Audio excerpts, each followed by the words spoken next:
On the morning of December 12, 2022, 9-year-old Gus Lamont walked out of his grandmother's house in suburban Melbourne and vanished into thin air.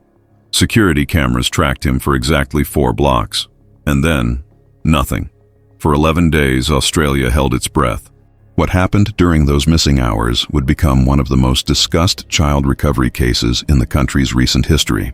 This is the story of a disappearance that gripped an entire nation, a massive search operation that mobilized thousands, and the moment when everything changed. What we know now reveals details that investigators initially kept from the public. Details that explain how a young boy could disappear in broad daylight from one of Melbourne's safest neighborhoods. Welcome to True Crime Vault, where we unlock the cases that deserve to be remembered. I'm bringing you the full timeline of Gus Lamont's disappearance, the investigation that followed, and the answers that finally emerged after days of uncertainty and fear. December 12, 2022 started as an ordinary summer morning in Frankston, a coastal suburb southeast of Melbourne. Patricia Lamont, Gus's grandmother, was preparing breakfast when she noticed the back door was open. It was 7:32 a.m. Gus's bedroom was empty, his shoes were gone, his jacket remained hanging by the door. According to the initial police report filed at 8:15 a.m., Patricia had last seen her grandson the night before at approximately 9 p.m. He'd seemed perfectly normal, helping her with dishes after dinner, talking about his upcoming school Christmas party. There was no indication that anything was wrong, no argument, no distress. He simply went to bed in the small guest room where he'd been staying for the past 3 weeks, while his mother recovered from surgery at a hospital across town.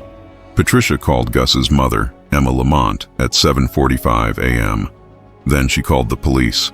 Within 20 minutes, officers were at the house taking statements, examining the property, trying to understand how a 9-year-old boy could leave without anyone noticing. The neighborhood of Frankston where Patricia lived was typical of suburban Melbourne. Tree-lined streets, modest brick houses, families who'd known each other for decades. It wasn't the kind of place where children disappeared. The area had low crime rates, active neighborhood watch programs, and a strong sense of community, which made Gus's disappearance even more baffling. Before we continue with this investigation, make sure to subscribe and hit that notification bell. Here at True Crime Vault, we unlock cases that capture national attention and deserve thorough examination. New investigations every week. And if you're following this case, drop a comment below with your thoughts on what might have happened. Security footage from a neighbor's doorbell camera captured Gus walking past at exactly 7:38 a.m. He was wearing a red t-shirt, dark shorts, and white sneakers. He wasn't running. He wasn't looking behind him. He was walking with purpose, as if he knew exactly where he was going. In his right hand, he carried what appeared to be a small backpack. Police tracked his route through additional security cameras. He walked north on Patterson Street, turned left onto Bay Road, continued for 2 more blocks, passing a small convenience store that wouldn't open until 8 a.m. The last camera to capture him was mounted outside a dental office on the corner of Bay Road and Wells Street. Timestamp 7:46 a.m. After that, Gus Lamont disappeared from every camera in the area. The investigation moved with remarkable speed. By 10 a.m., over 50 officers were involved in the search. Detective Senior Sergeant Michelle Crawford, who would become the public face of the investigation, described the initial hours as critical but challenging. In her first press conference that afternoon, she stated that police were treating this as a high-priority missing child case and were exploring all possibilities. What police discovered in those first hours painted a picture of a child who might have left voluntarily. But the question remained, where was he going?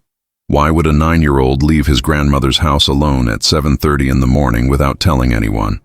Emma Lamont, Gus's mother, arrived at Patricia's house by 9:30 a.m., discharged early from the hospital against medical advice. In interviews given months later, she described those first hours as surreal, unable to comprehend how her son could simply vanish. She told investigators that Gus had been happy staying with his grandmother, that there were no problems at school, no bullying, no recent trauma that might explain why he would run away. But investigators learned something crucial from Emma. 3 days before his disappearance, Gus had asked his mother a strange question. If you needed to find someone who didn't want to be found, how would you do it? Emma had dismissed it as childhood curiosity, perhaps related to a book he was reading or a show he'd watched. Now that question took on a different meaning. The search expanded rapidly. By midday on December 12th, over 200 volunteers had joined professional search and rescue teams. They combed through Frankston's parks, beaches, reserves, and bushland. Police helicopters equipped with thermal imaging cameras swept the area.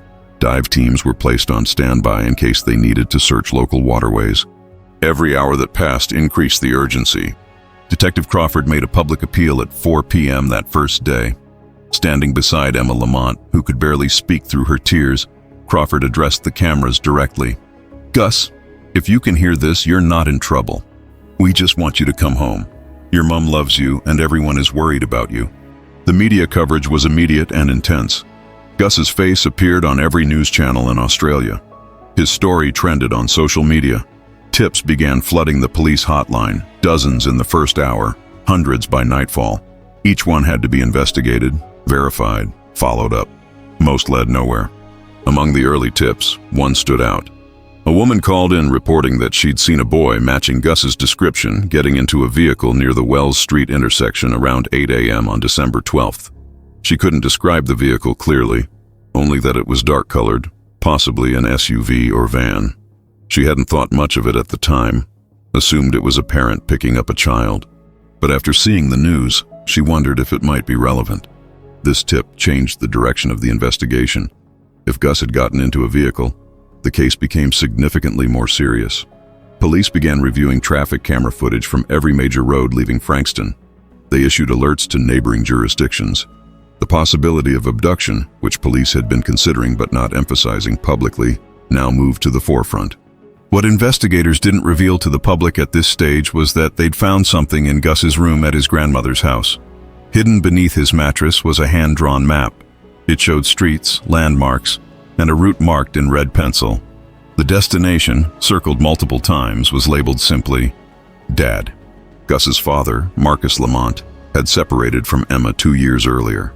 The divorce had been difficult, contested, involving disputes over custody and allegations from both sides. According to court documents filed in the Family Court of Australia, Marcus had supervised visitation rights only, limited to 4 hours every second weekend at a contact center. Emma had primary custody. The court orders were clear. Marcus was not permitted to have unsupervised contact with Gus due to concerns about his mental health stability and substance use history. Gus Lamont lived approximately 43 kilometers north of Frankston, in a suburb called Dandenong. He worked irregular hours as a delivery driver and had struggled with employment stability since the divorce. According to police records, he had no history of violence, but there had been incidents during the custody dispute where he'd violated court orders, showing up at Gus's school unannounced, or sending excessive text messages to Emma, demanding more time with his son. Police located Marcus on the evening of December 12th at his residence in Dandenong. He was questioned for over 3 hours. According to the interview transcripts later released to the media, Marcus was cooperative but visibly distressed. He claimed he hadn't seen or heard from Gus since their last supervised visit 10 days earlier. He had an alibi for the morning of December 12th. He'd been at work since 6 a.m., delivering packages, with GPS tracking and customer signatures confirming his whereabouts. But investigators weren't satisfied. They obtained warrants to search Marcus's home, his vehicle, his phone records, and his work computer. What they found raised more questions than answers. On Marcus's phone, deleted text messages between him and Gus revealed a conversation that had taken place on December 9th, 3 days before the disappearance. Gus had somehow obtained access to a phone, likely his grandmother's, and had messaged his father, "I miss you, Dad. I want to see you more." Marcus had responded, "I miss you too, buddy. I'm trying to make that happen. Your mom just makes it hard." The conversation continued with Gus asking, "Can I come visit you soon?" Marcus replied, "I wish you could, but we have to follow the rules right now. Soon, though. I promise." There was nothing explicitly incriminating in these messages, but they established something crucial. Gus was in contact with his father outside of supervised visits, and he was expressing a desire to see him more frequently. The hand-drawn map found under Gus's mattress suddenly made more sense. Was Gus trying to find his father? As December 13th dawned with no sign of Gus, the search intensified. Over 500 volunteers joined the effort. The story had become national news, dominating headlines across Australia. Celebrities shared Gus's photo. Vigils were organized in Frankston. Emma Lamont made tearful appeals on morning television shows, begging anyone with information to come forward. Police expanded the search area to include the route between Frankston and Dandenong. They checked every bus station, train platform, and taxi company. They interviewed drivers who'd been working the morning of December 12th. They reviewed countless hours of traffic camera footage. Somewhere in that 43-kilometer distance, there had to be a trace of Gus Lamont. And then, on December 14th, 2 days after Gus disappeared, a breakthrough came from an unexpected source. A truck driver named David Chen contacted police after seeing news coverage of the case. He reported that on the morning of December 12th, while driving through the suburb of Clayton, roughly halfway between Frankston and Dandenong, he'd seen a young boy walking alone on Prince's Highway around 8:45 a.m. The boy was wearing red and carrying a backpack. Chen hadn't stopped because he assumed the child was simply walking to a nearby school. But after seeing Gus's photo on the news, he was certain it was the same boy. This sighting placed Gus approximately 20 kilometers from Frankston, heading in the direction of Dandenong. Police immediately deployed search teams to the Clayton area. They canvassed businesses, checked security cameras, and interviewed residents. The question now was, how had Gus traveled 20 kilometers in just over an hour? The answer came from footage at a bus terminal in Mentone, a suburb between Frankston and Clayton. Security cameras showed Gus boarding the 8119 bus route at 8:02 a.m. He'd paid with coins, exact change, and taken a seat near the back. The bus driver, when interviewed, remembered the boy because it was unusual to see a child traveling alone so early in the morning. But the driver hadn't thought to question it. Melbourne's public transport system carried thousands of school-aged children every day. Gus had ridden the bus for 6 stops, getting off at Clayton Station at 8:37 a.m. From there, he'd continued on foot. But toward what? Marcus Lamont's apartment was still over 20 kilometers away. For a 9-year-old on foot, that was an impossible distance to cover in a reasonable time frame. Police returned to Marcus with this new information. Under renewed questioning, Marcus broke down.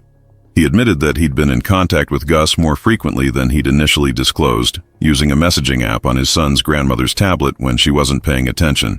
He'd been coaching Gus, telling him stories about their future together, about plans he had to fight for more custody time.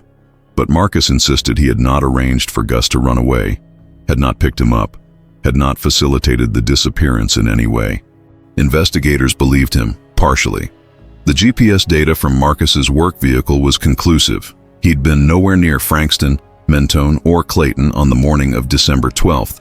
But they suspected Marcus knew more than he was saying about Gus's state of mind, about what might have motivated the boy to leave. December 15th brought another development. A service station attendant in Noble Park, just 8 kilometers from Marcus's apartment in Dandenong, reported that a boy matching Gus's description had been in the shop around 11 a.m. on December 12th. The boy had bought a bottle of water and asked for directions. The attendant, who hadn't been following the news closely, had pointed the way to nearby streets and thought nothing more of it until seeing a missing person poster days later. Police obtained security footage from the service station. It was unmistakably Gus. He looked tired, his red shirt was dirty, and his small backpack appeared nearly empty. But he was alive, he was walking, and he was getting closer to his father's address. This footage, showing Gus over 3 hours after the last confirmed sighting, gave investigators crucial information. Gus was navigating toward a specific destination, and he was doing it alone. The search area shifted entirely to Noble Park and Dandenong. Every street, every park, every abandoned building was searched. Residents were asked to check their gardens, sheds, and garages. The community response was overwhelming. Hundreds of people joined the search, many taking time off work to help find a boy they'd never met but whose face they'd seen on every screen in the country. As December 16th arrived, 4 full days after Gus disappeared, the investigation took a turn that would finally lead to answers. A woman named Jennifer Phillips called the police hotline with information that seemed almost too mundane to be important, but it would prove crucial. Jennifer lived 3 streets away from Marcus Lamont's apartment building. On the evening of December 12th, around 6:30 p.m., she'd been walking her dog when she noticed a young boy sitting alone in the small park across from Marcus's building. The park was just a patch of grass with a single bench and a playground. barely visible from the main road. The boy had been sitting on the bench, hugging his backpack, staring at the apartment building. Jennifer had assumed he was waiting for a parent and continued her walk. What Jennifer hadn't seen on December 12th was what happened after she left. But after days of seeing Gus's face on the news, she realized the boy in the park might have been him. She described the red shirt, the white shoes, the small frame. It all matched. Police descended on the park and the surrounding area immediately. They interviewed every resident in the nearby buildings. They checked every camera in the vicinity. And then, late in the evening of December 16th, they found him. Gus Lamont was discovered in a storage area beneath the apartment complex where his father lived. The space was accessible through an unlocked door in the underground parking garage. It was cold, dark, and filled with abandoned furniture and boxes left by previous tenants. Gus had created a small nest for himself behind a broken wardrobe, using his backpack as a pillow and some old curtains as a blanket. He was alive, dehydrated, exhausted, cold, but alive. According to the paramedics who treated him at the scene, Gus was alert and responsive. He was taken immediately to hospital for evaluation, where doctors determined that aside from dehydration and minor scrapes on his feet from walking long distances, he was physically unharmed. The psychological impact, of course, would take much longer to assess. What happened in those 5 days became clear only gradually, as Gus felt safe enough to talk to child psychologists and police specialists trained in interviewing young witnesses and victims. His story was heartbreaking in its simplicity. Gus had decided to find his father on his own. He'd been planning it for weeks, saving coins from his grandmother's change jar, memorizing bus routes he'd found on his grandmother's tablet, drawing his map with careful detail. He missed his father desperately. The supervised visits weren't enough. He wanted more time, more connection, more of the relationship he'd had before the divorce shattered his family. On the morning of December 12th, he'd woken early, slipped out of his grandmother's house, and executed his plan. The bus ride had worked exactly as he'd hoped. Walking from Clayton to Noble Park had been harder than he'd expected. His feet blistered, his legs aching, but he'd kept going. He'd bought water with his remaining coins and finally made it to the park across from his father's apartment by late afternoon. And then, Gus had frozen. Sitting on that bench, staring at the building, he'd realized he didn't know which apartment was his father's. He didn't know the apartment number. He was scared that if he knocked on the wrong door, someone might call the police before he found his dad. He was also beginning to understand that he might be in serious trouble for running away. As evening fell on December 12th, Gus had wandered into the underground parking garage looking for shelter. He'd found the unlocked storage area and decided to spend the night there, planning to figure out how to find his father in the morning. But as days passed, fear and confusion paralyzed him. He'd heard people talking, heard sirens, saw police cars driving through the area. He'd realized the adults were looking for him, and he'd become terrified of what would happen when they found him. He'd stayed hidden in that storage room for 4.5 days, leaving only once to drink water from a tap in the parking garage. He'd been meters away from his father's apartment the entire time, too scared and confused to call out for help. The discovery of Gus alive brought waves of relief across Australia. Emma Lamont was reunited with her son at the hospital on the night of December 16th. The footage of their reunion, carefully released by police with the family's permission, showed a mother clutching her child, both crying, both overwhelmed. It was a moment of pure emotion that resonated with everyone who'd followed the case. Marcus Lamont was also allowed to see Gus at the hospital, under supervised conditions. The reunion was reportedly emotional and complicated. Marcus apologized to his son, told him he loved him, but also explained that running away wasn't the answer to their problems. In the weeks following Gus's recovery, investigators worked to understand how the situation had developed and whether any charges were warranted. They examined Marcus's communications with Gus in detail, consulted with family law experts, and interviewed child psychologists about the impact of custody disputes on children. Ultimately, prosecutors decided not to file any criminal charges against Marcus Lamont. While his communications with Gus outside the supervised contact arrangements violated the spirit of the custody orders, there was no evidence he had encouraged or facilitated Gus's running away. The messages between father and son, while potentially inappropriate given the court restrictions, didn't rise to the level of criminal conduct. However, the family court took a different view. In hearings held in early 2023, the court modified Marcus's visitation rights. implementing stricter supervision protocols and mandating that both Marcus and Emma attend family therapy to address the underlying issues affecting Gus's well-being. Patricia Lamont, Gus's grandmother, was cleared of any negligence. The investigation determined that she had been appropriately caring for Gus and couldn't have reasonably prevented a determined 9-year-old from leaving the house early in the morning. Child safety advocates used the case to highlight the challenges of monitoring children in an era of smartphones and easy access to information. For Emma Lamont, the aftermath was complex. In an interview given to a Melbourne newspaper in April 2023, she spoke about the guilt she felt, wondering if she'd been too strict in limiting Gus's contact with his father, whether her own anger at Marcus had inadvertently contributed to Gus's desperate action. She also expressed gratitude for the community response, for the thousands of people who'd searched, shared, and cared about her son. The impact on Gus himself has been kept largely private, as it should be. What's known publicly is that he received extensive counseling to process the trauma of those 5 days, to understand the consequences of his actions, and to develop healthier ways of expressing his needs and fears. Emma reported in later statements that Gus was doing well, attending school, and slowly rebuilding his sense of security.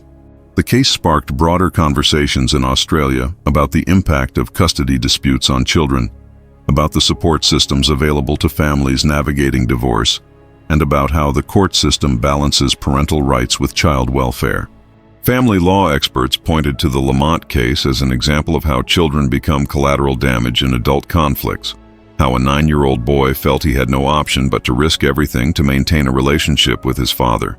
Law enforcement agencies analyzed the case to improve protocols for missing children investigations, particularly regarding the use of technology in tracking and locating young people. The speed of Gus's discovery, once the pieces came together, was attributed to excellent police work, community cooperation, and the extensive security camera network throughout Melbourne's suburbs. One aspect of the case that received significant attention was the role of public transport. Transport officials reviewed whether additional safeguards should be in place to identify children traveling alone, though ultimately decided that such measures could be impractical and might create other safety issues. The incident did lead to increased training for drivers and station staff on recognizing signs of children who might be at risk. The search for Gus Lamont, while it lasted only 5 days, mobilized one of the largest volunteer responses for a missing child case in Victoria's recent history. The community of Frankston, in particular, demonstrated the power of collective action, with residents organizing search parties, distributing flyers, managing tip lines, and supporting the Lamont family throughout the ordeal. Detective Senior Sergeant Michelle Crawford, in a statement released after the case concluded, praised the public response while also acknowledging the emotional toll such cases take on everyone involved. Every officer who worked on this case, every volunteer who searched, every person who shared Gus's photo or called in a tip, played a role in bringing him home safely. We're reminded that behind every missing person case is a family in crisis, a child in need, and a community that cares. As of late 2023, Gus Lamont had returned to living with his mother full-time, with modified visitation arrangements allowing him to see his father under less restrictive conditions than before his disappearance, though still with supervision. The family court's ongoing involvement suggests a recognition that the previous arrangements weren't meeting Gus's emotional needs, even if they were legally appropriate. The storage room where Gus hid for 4.5 days has since been secured and locked by building management. Some residents of the apartment complex have spoken about their own feelings of responsibility, wondering if they should have noticed something, should have checked when they heard sounds in the parking area, should have been more vigilant. But as police repeatedly stated, Gus was deliberately hiding, was actively avoiding discovery, and short of searching every possible hiding spot in a wide area, his specific location was nearly impossible to predict. The case of Gus Lamont isn't a typical true crime story. There was no perpetrator, no criminal mastermind, no sinister plot. It was the story of a young boy who loved his father so much that he was willing to walk kilometers, hide in the cold, and risk everything just to be close to him. It's a story about the unintended consequences of family breakdown, about how children process loss and separation, and about the desperate measures kids will sometimes take when they feel powerless. In the end, Gus was found safe. His physical health was restored quickly. His emotional recovery will take longer, perhaps years. The scars of those 5 days, both for Gus and his family, won't disappear easily. But there's hope in the outcome. Hope that with proper support, therapy, and a renewed commitment from both parents to prioritize their son's well-being over their own conflicts, Gus can grow beyond this trauma. The questions we can finally answer about Gus Lamont's disappearance are these. He left voluntarily, driven by a child's simple but powerful desire to see his father. He navigated Melbourne's public transport system with surprising competence for his age. He made it to within meters of his destination before fear and confusion overwhelmed him. And he survived, hidden in plain sight, until the pieces of the investigation finally came together to reveal his location. What we still can't fully answer is the deeper question. How do we protect children caught in custody disputes? How do we ensure that in trying to enforce legal boundaries and court orders designed to protect them, we don't inadvertently create situations where children feel so desperate that they'll take dangerous risks?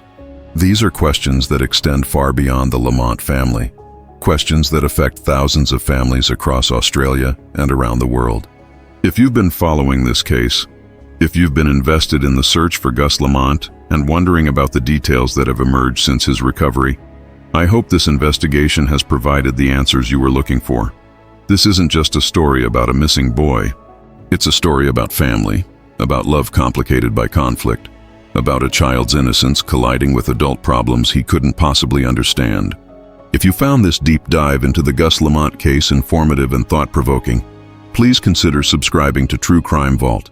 We bring you thorough investigations into cases that matter, cases that raise important questions, and cases that remind us that real people, with real emotions and real struggles, are at the center of every story we tell. Hit that like button if this case moved you, and drop a comment below sharing your thoughts. Have similar cases of children caught in custody disputes affected your community? Let's continue this conversation. Remember that behind every case we examine, there are real families trying to heal, real children trying to make sense of circumstances beyond their control, and real communities that came together in moments of crisis. Gus Lamont is safe today because thousands of people refused to give up, because investigators followed every lead, and because even in the darkest moments, hope persisted. This has been True Crime Vault, unlocking the cases that deserve to be remembered. Thank you for watching.